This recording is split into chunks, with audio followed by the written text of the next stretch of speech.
मुंबई के Malad police station की हद में हैरान करने वाला मामला सामने आया है, जहां पर घर में काम करने वाली महिला ने प्रेमी और बेटे के साथ मिलकर 69 वर्षीय बुजुर्ग महिला की हत्या कर दी। चोरी के इरादे से 69 वर्षीय बुजुर्ग महिला मैरी डिकोस्टा की हत्या की गई। आरोपियों ने हत्या के बाद सोने की चेन, स्मार्ट घड़ी और मोबाइल फोन चोरी कर फरार हो गए थे। मलाड पुलिस ने घर में काम करने वाली शबनम शेख उम्र 42 वर्ष, उसका बेटा शहजाद उमर शेख उम्र 21 वर्ष और महिला का प्रेमी उमर शेख उम्र 71 वर्ष को गिरफ्तार कर लिया है। 20 अप्रैल को मलाड पुलिस को 7 बजे के लगभग सूचना मिली कि मलाड पश्चिम ओरलेम चर्च के पास न्यू लाइफ बिल्डिंग में 69 वर्षीय बुजुर्ग महिला की बाथरूम में पानी से भरे बाल्टी में सर डुबोने से मौत हो गई। मलाड पुलिस ने बॉडी को शताब्दी हॉस्पिटल जांच के लिए भेज दिया है। मलाड पुलिस ने एडीआर का मामला दर्ज कर जांच शुरू की। बुजुर्ग महिला अपने नातू के साथ नई लाइफ सोसाइटी में रहती थी। जांच के दौरान बुजुर्ग महिला के नातू ने बताया कि महिला का सोने की चेन, स्मार्ट घड़ी और मोबाइल फोन चोरी हुआ है, तो एक आदमी सस्पेक्टेड दिखाई दिया जो सर पर टोपी और मास्क लगाकर बिल्डिंग में जाता दिखा। पुलिस घर में काम करने वाली महिला और उसके बेटे से बातचीत की तो महिला ने पहचानने से इनकार कर दिया। मलाड पुलिस द्वारा तांत्रिक विश्लेषण पर सस्पेक्टेड आदमी घर काम करने वाली महिला का प्रेमी होने की बात पता चली है। मलाड पुलिस ने घर में काम करने वाली महिला और उसके बेटे को मलाड माल बनी गेट नंबर 7 से गिरफ्तार किया है। उसके महिला के प्रेमी को वसई से गिरफ्तार किया है। तीनों आरोपियों ने बुजुर्ग महिला की हत्या कर उसको आत्महत्या दिखाने के लिए महिला का सर बाथरूम में ले जाकर पानी भरी बाल्टी में डाल दिया, जिससे महिला बाथरूम में गिरने से मृत्यु हुई। ये लगे तीनों ने मिलकर हत्या का प्लान बनाया था। मलाड पुलिस ने हत्या का मामला सोचा है, जिसमें 3 लोगों को गिरफ्तार किया है। क्या है मामला? 20 अप्रैल 2023 को शाम को हमें 7:30 बजे से इन्फॉर्मेशन मिली कि ऑर्लेम की एक बिल्डिंग में एक सीनियर सिटीजन महिला बाथरूम में गिरकर मौत हुई है। हम तुरंत वहां पर गए और वो महिला को हमने शताब्दी रुग्णालय में जब लेके गए तो वहां पर उन्होंने डेथ बिफोर एडमिशन डिक्लेयर कर दिया। उसके बाद हमने जो टेक्निकल इन्वेस्टिगेशन किया उसमें कुछ सस्पेक्टेड आदमी दिखाई दे रहे थे और इस मामले में एक गुना दाखिल हुआ था और गुना दाखिल होने के बाद ये जो सस्पेक्टेड लोग हैं उनसे पूछताछ की पुलिस स्टेशन में लाके और उन तीनों लोगों को हमने गुना में अरेस्ट किया है। हत्या करने का मोडस क्या? मोडस ऐसा है कि जो उसमें से 2 लोग, एक महिला और उसका जो लड़का है, वो घर में वहां पर आए थे और काम करके बाहर निकले। उसी वक्त एक सस्पेक्टेड आदमी की एंट्री हुई है, तो वो ये लोगों ने कॉन्स्पिरेसी करके तीनों ने उनका मर्डर किया है और घर में से कुछ सामान चुराया है। मृतक और आरोपियों में संबंध है? जो इसमें जो मृतक है, मृतक के पास ये जो महिला है वो 15 से 16 साल से काम कर रही थी और वो महिला जो है वो हैंडीकैप है और उसको लेने के लिए और छोड़ने के लिए एक लड़का आता था और तीसरा जो आरोपी है वो आरोपी का जो छोड़ने आता था वो लड़का है। और आरोपियों का बैकग्राउंड क्या है? इससे पहले कुछ इस तरह के वाक़यात को पता थे?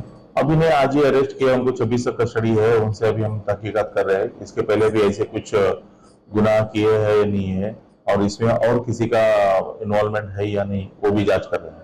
आरोपी के पास क्या क्या चीज बरामद? अभी तहकीकात जारी है, अब तक नहीं हुआ है।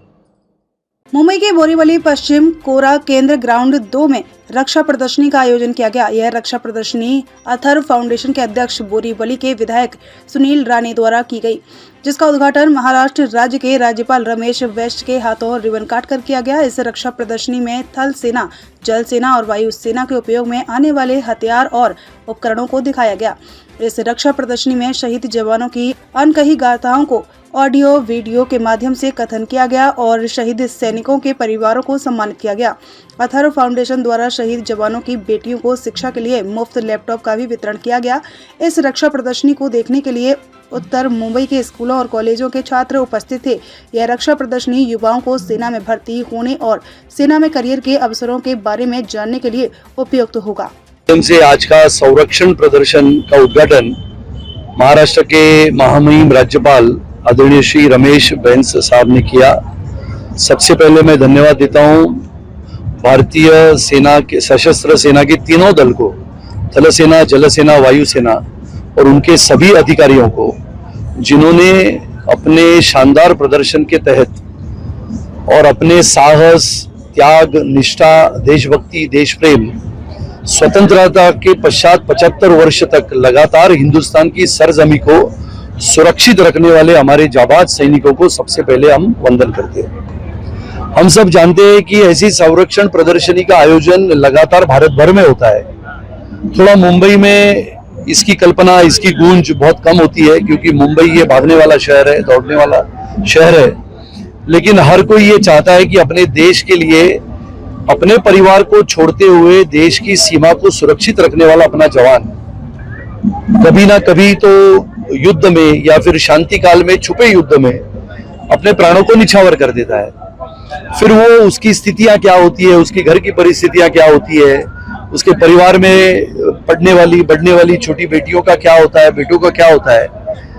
ऐसे पिछले 13 वर्षों से मैं और हमारी संस्था अथर्व फाउंडेशन लगातार देश भर के अनेक राज्यों में हम जाते हैं, चाहे वो गुरेज बॉर्डर हो, लोंगोवाला का बॉर्डर हो, या फिर रेगिस्तान का बारमेड़ हो, या फिर जम्मू कश्मीर का सांबा हो, नौशेरा हो, या फिर कुपवाड़ा हो।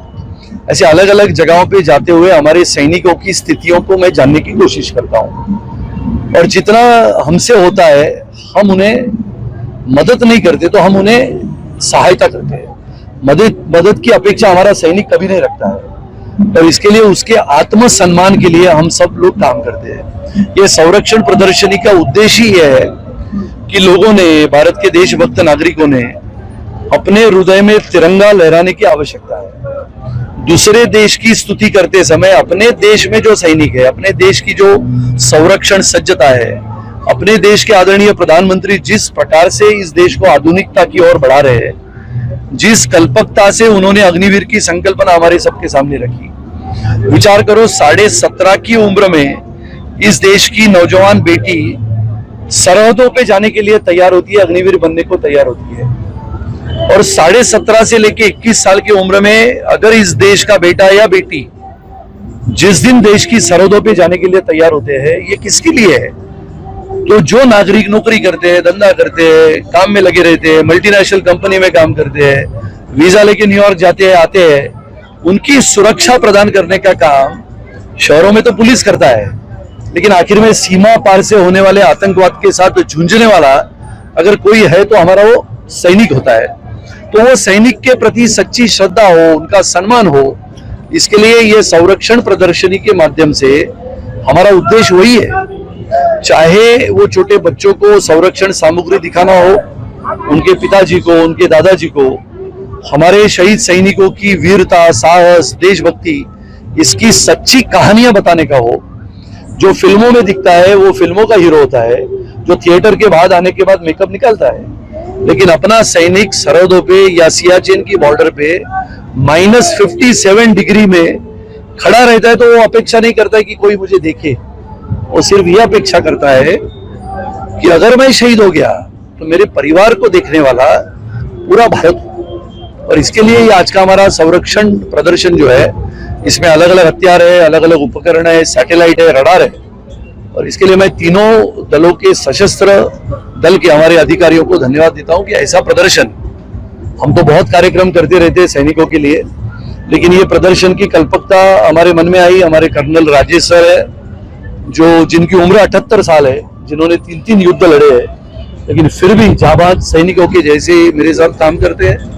और राजनीति के उस पार, इससे कोई राजनीति का मकसद नहीं है, राजनीति आज है कल नहीं है, लेकिन देश सर्वतोपरि है। नगर सेवक, विधायक, सांसद, ये पद तो आज है तो कल नहीं है, लेकिन देश में अगर हम रहेंगे तो ये देश आगे बढ़ेगा। ये कल्पना लेके हम सब काम करते हैं। और आज जिस प्रकार से ये संरक्षण प्रदर्शनी में हमारे सैनिक खड़े हैं, मेरे आजू बाजू में भी हमारे थल सेना के, इंडियन आर्मी के सब जाबाज सैनिक खड़े हैं, जो जम्मू कश्मीर से लेके विशाखापट्टनम तक काम करते हैं, और कभी ये कहते नहीं कि मुझे बस हो गया, लगातार 20 वर्ष 30 वर्ष तक सेवा करते हैं। ऐसे सेना के जाबाज जवानों को समझना, यही इस संरक्षण प्रदर्शनी का उद्देश्य है। विधायक जी, शहीद बेटियों